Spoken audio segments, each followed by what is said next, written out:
with student ID number 44251724. Here I will discuss two different topics. The first topic is about smoking on campus, and the second topic is about the simple present tense. Hey everyone! Have you ever been rushing to class only to walk right into a big cloud of cigarette smoke? Our campus, meant to be an inspiring and clean academic environment, regularly presents youth with this issue. I understand that for some smoking is a comfort zone, a quick escape from the intense stress of assignment and expectation. They argue it's my individual right to choose what I consume, and on a personal level, that holds true. But we are in shared public and education funded space. As a non-smoker, it often feels like my right to breathe clean air is being taken away. This is not about the smoker dying sooner, it's about the rest of you suffering slower due to secondhand smoke. The effects are seriously harmful, especially in crowded spots like the canteen or the main path due to the library.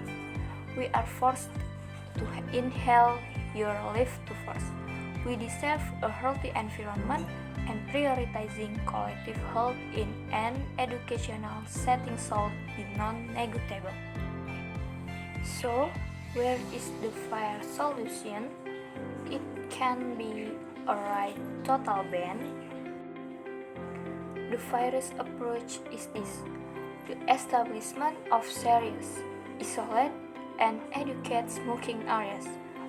These zones must be far from classrooms, pedestrian paths, and cafeterias. If the campus provides these facilities, then smokers in turn have the ethical responsibility to stick to them. No excuses for being too lazy to walk a little further. This campus belongs to all of us.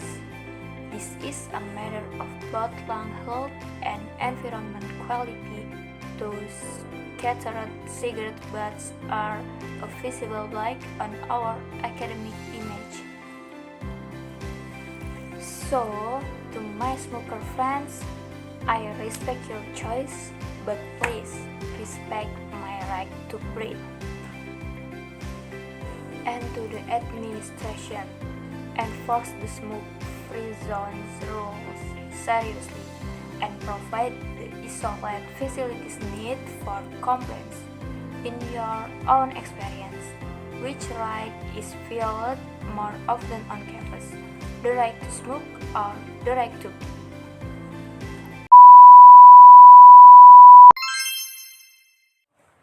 This slide gives you the basic definition of the topic we're about to discuss. The core topic is understanding the simple present tense. So, what exactly is the simple present tense? Definition: simply put, it's the most basic and common verb tense in the English language. Main focus: it must use the base form of the verb, which we usually call verb 1.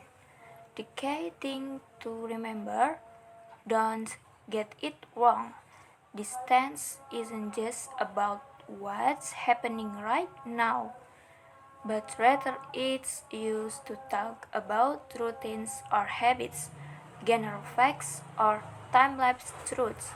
So, essentially, we're going to break down the most fundamental tense, whose function is to talk about routines and facts, and its defining characteristic is the use of the base form of the verb.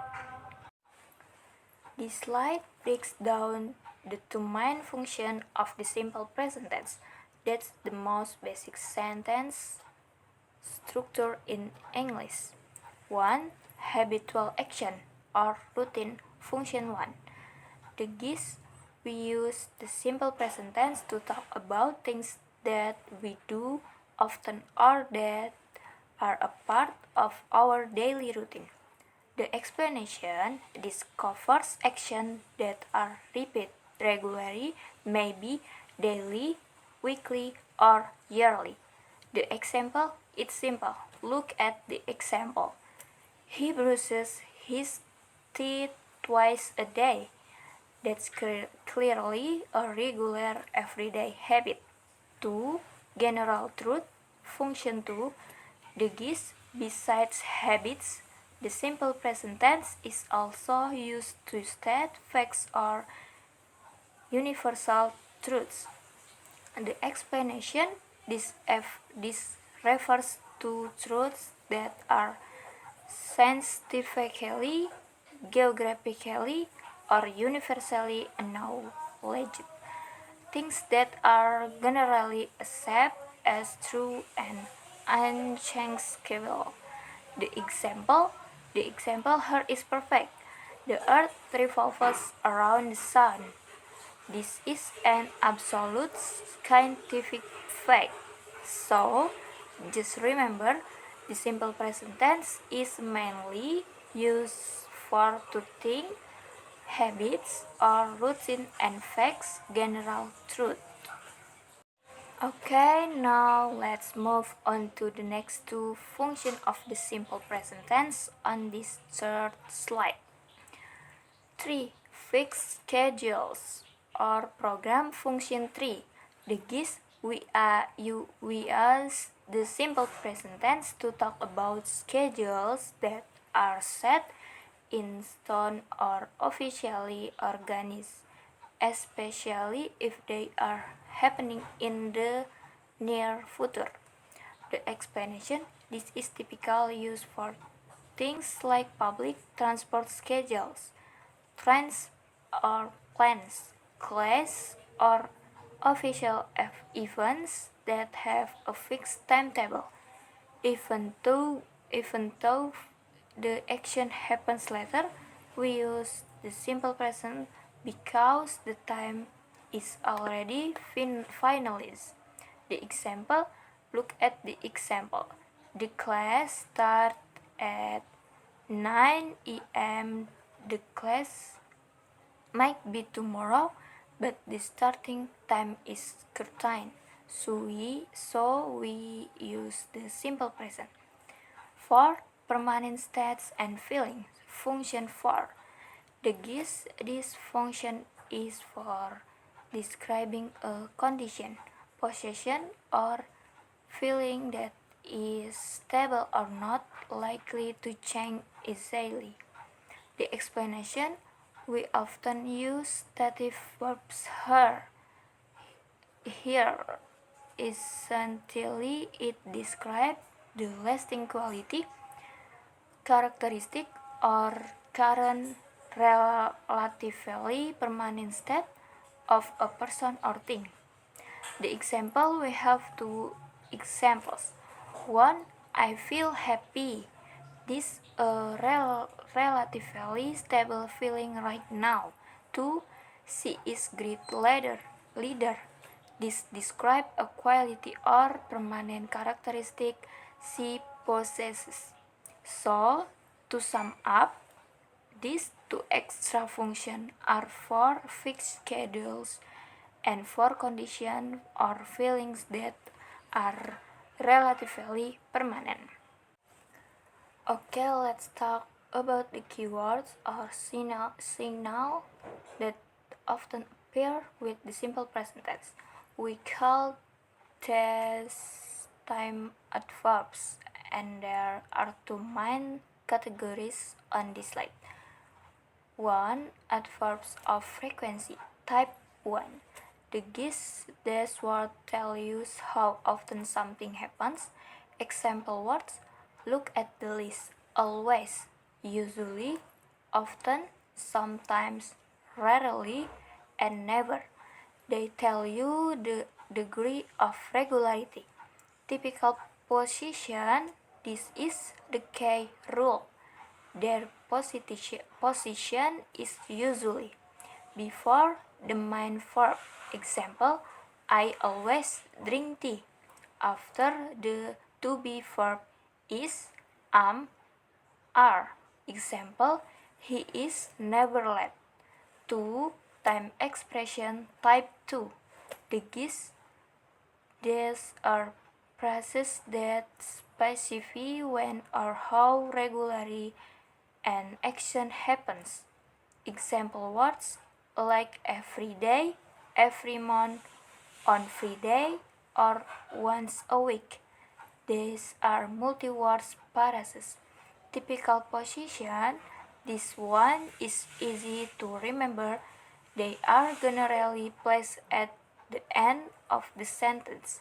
So, a final takeaway, these words and phrases are important markers of the simple present tense.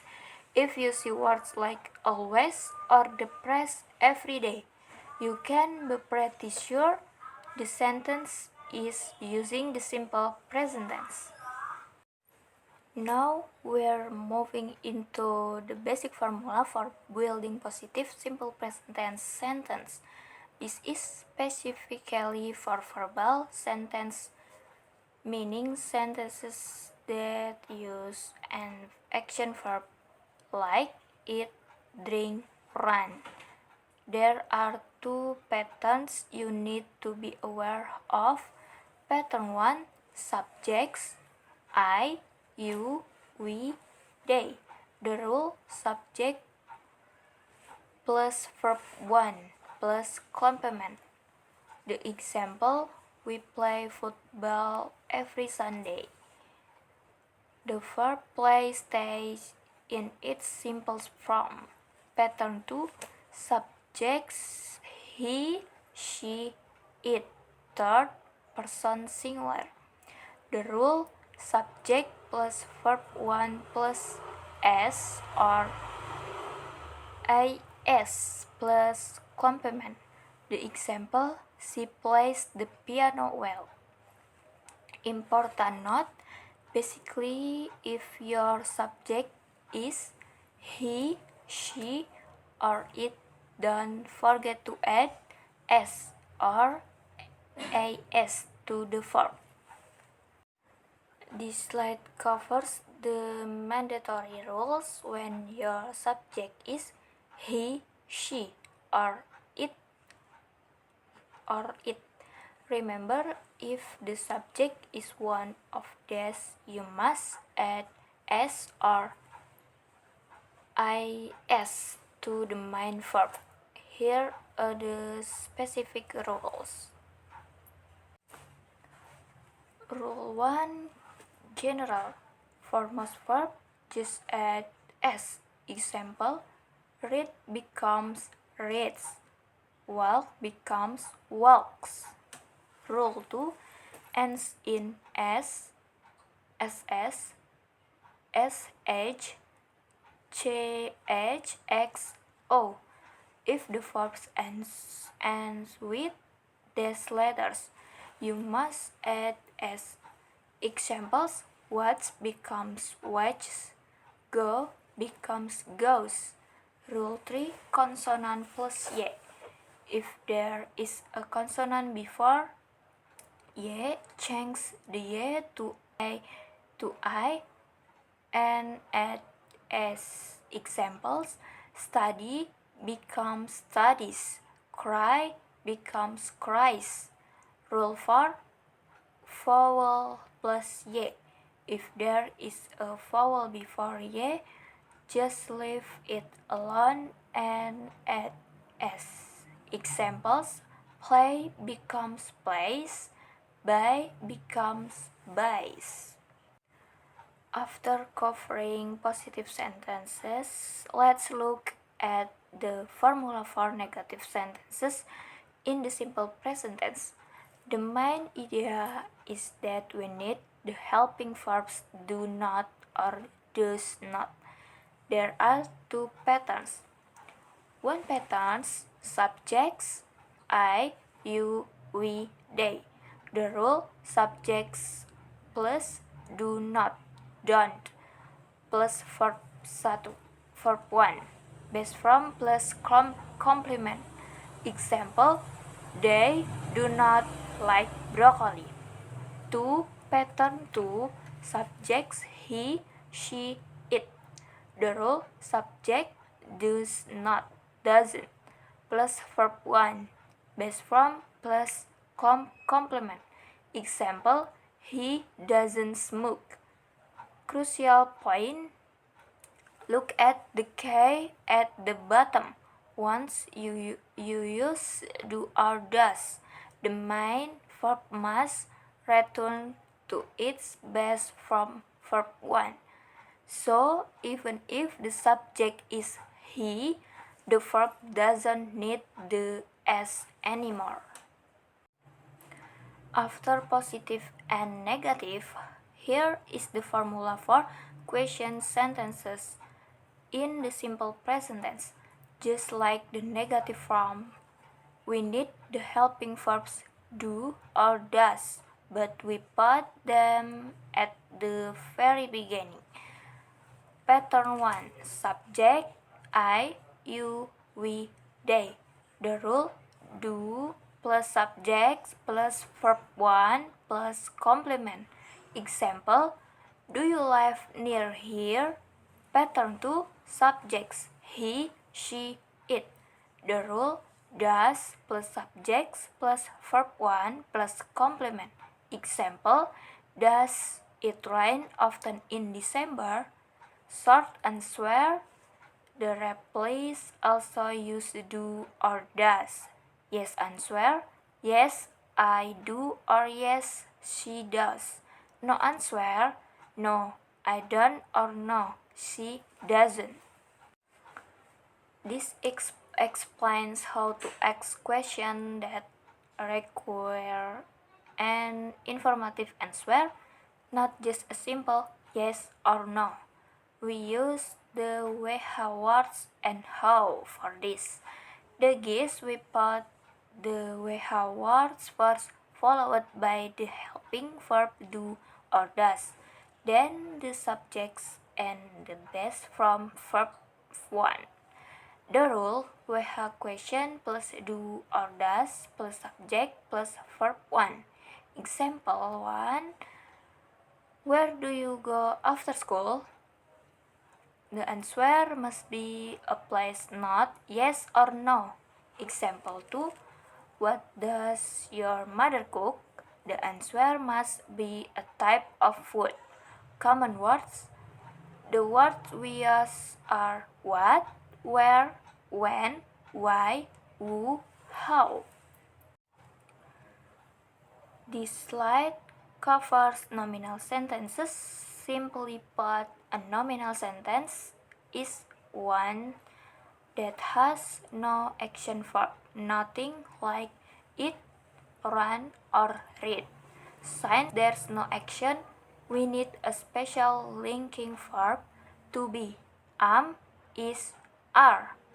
Its only job is to be the bridge connecting the subject to its description, which could be condition, sick, a profession, manager, or a location at home. The formulas are super simple. 1. Positive, subject plus to be plus complement.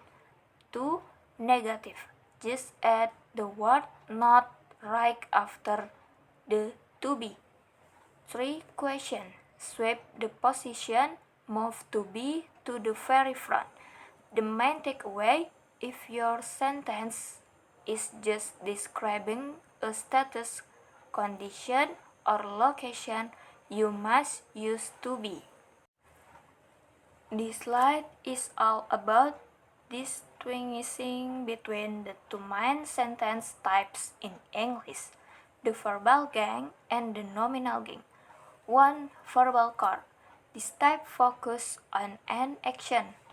It involves activities like study, eat, run, and so on. The negative rule: if you want to say no or not, you must borrow a helper verb first. either do or does before adding not. Example, she does not study. 2. Nominal corp. This type has no action verb. Its job is simply to describe a state, identity, condition, or location. The main element, it always relies on to be, am, or is, or are.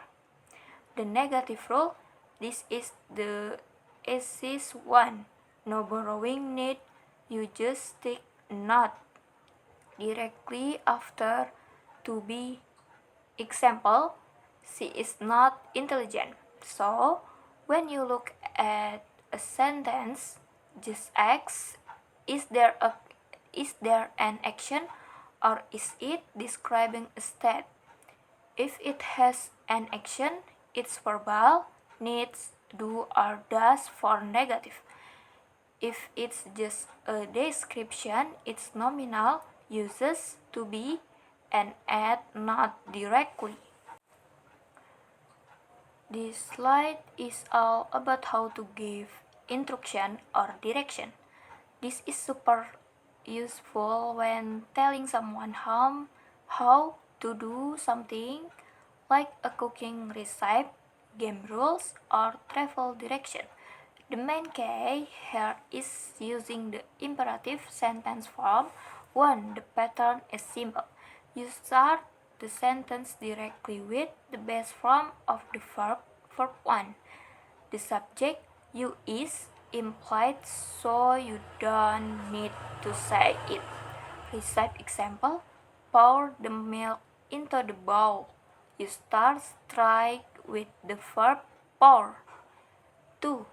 If you want to forbid or give a warning, just add do not or don't at the very beginning of the sentence before the verb.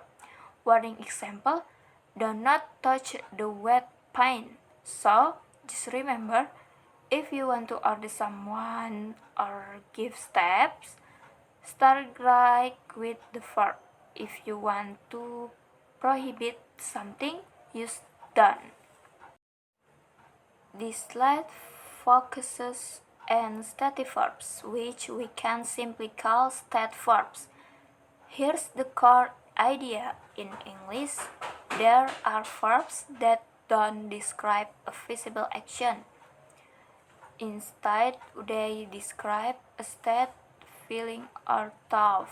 Examples include love, hate, know, believe, or own.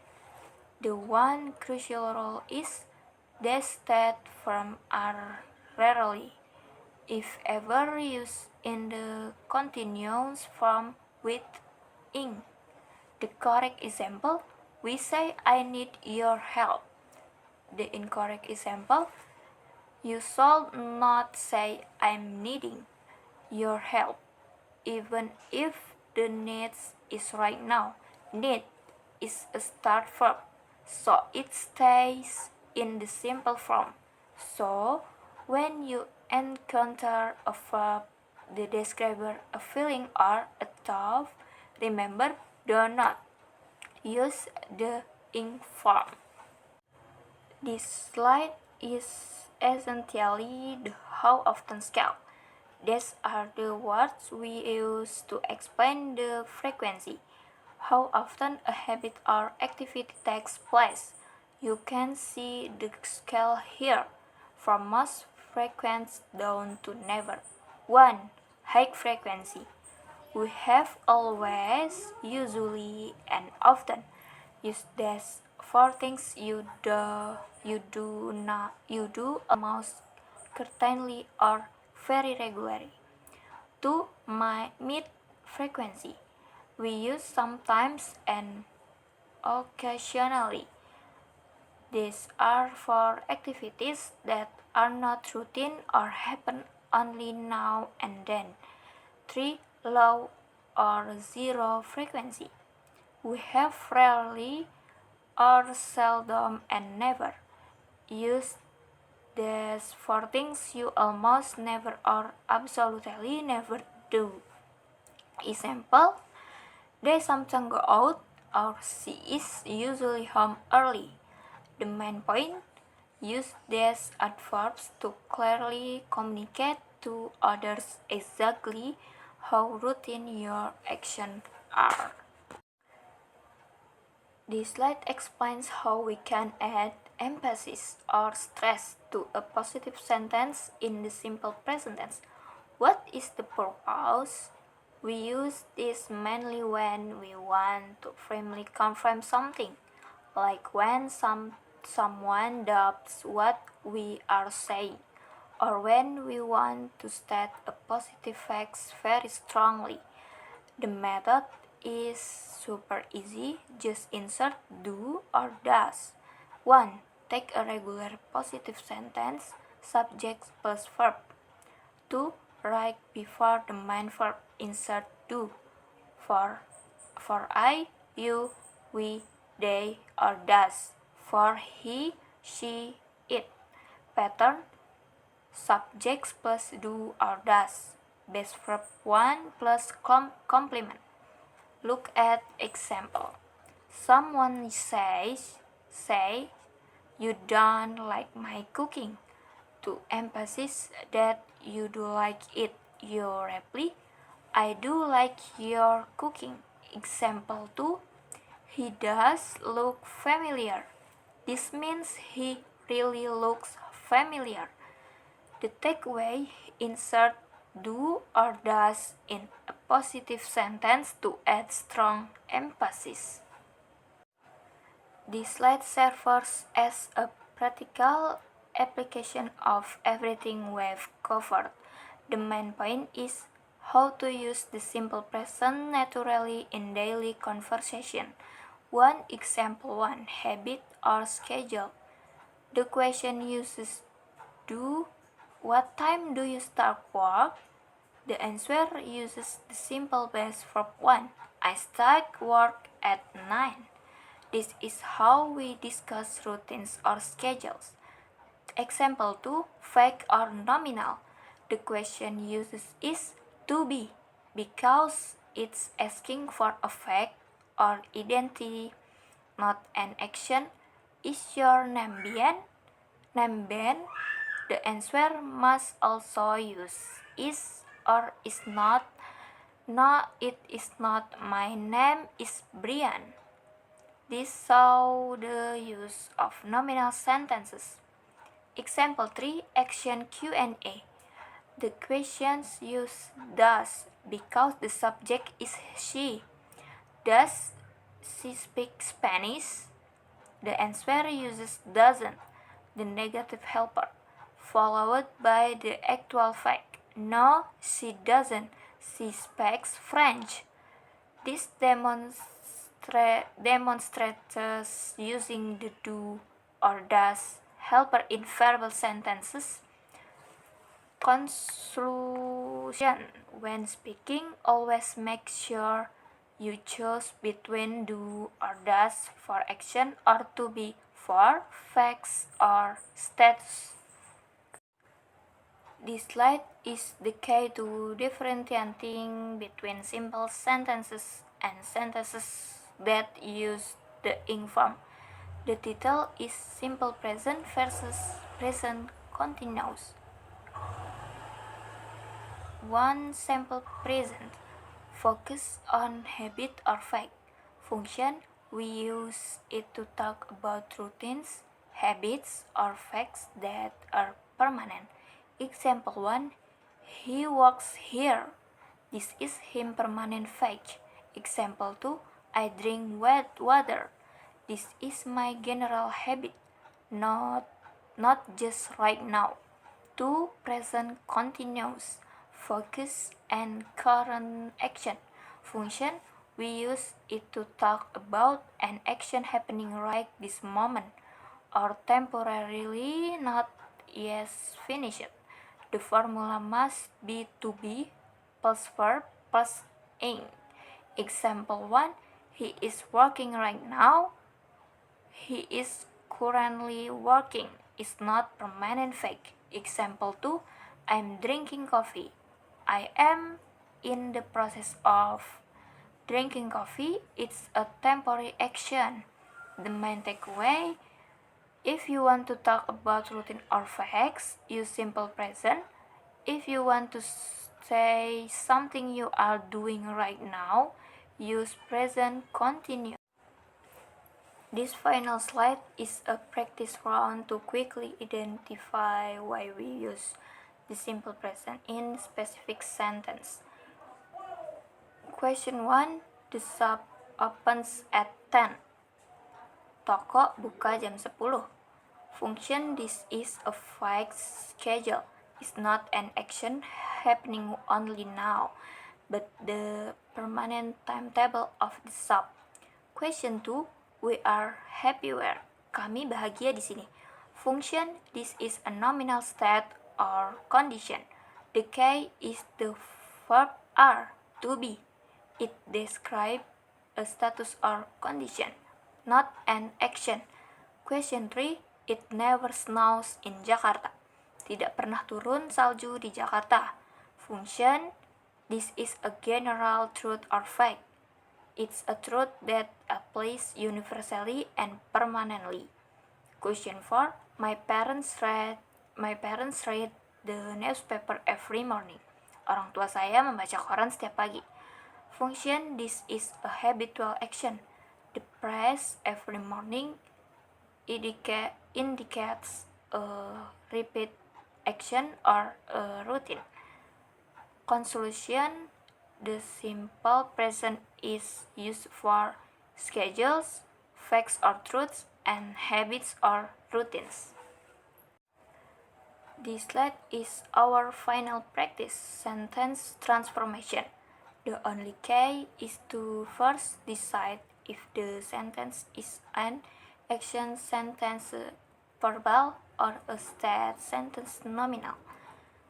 Question 1. He drives to work. Aksi atau verbal.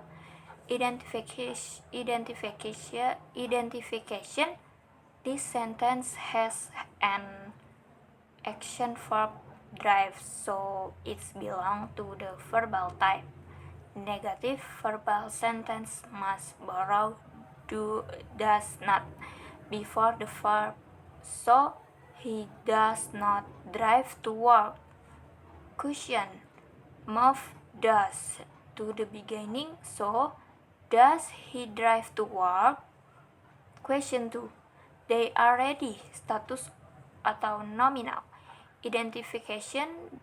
This sentence use are to be, so it is nominal describing state. Negative. Nominal is the is. Stick not right after to be, so they are not ready. Question: move are to the beginning, so are they ready? Key takeaway: never mix up the rules. Action need do or does, and states need to be. Alright, this is our final slide, the one that summarizes our conclusion and next steps. The crucial takeaway you must remember. 1. The foundation of English. The simple present tense is the foundational English tense. Master this and other tenses will come easier. 2. K1. Verb and to be. Remember to use the best verb 1 with s or is only for action, like runs or eats. Use am or is or are only for describing a state or condition. Sick, happy, at home. 3. K2. Consistent practice.